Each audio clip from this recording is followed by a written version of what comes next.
咁咧今日就主力係教腳，咁我就想做多啲 core，咁所以就係主力係即係呢個係就係腳啦。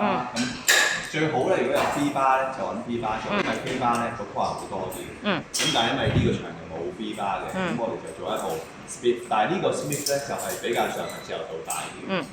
咁我哋教個輕鬆，咁咧我哋攞大約咧係個膊頭闊個膊頭少少，咁樣揸住，之後穿過去，穿過去chest up， 即係個胸口向上啦。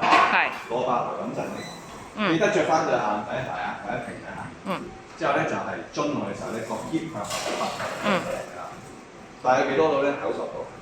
之後都係 chest up 上，chest up 咧個前大腿會多啲。係啦，我哋想做多啲少少前大腿。記得個 core 要保持個剛性，即係要發力頂住。咁但係做緊10下啦。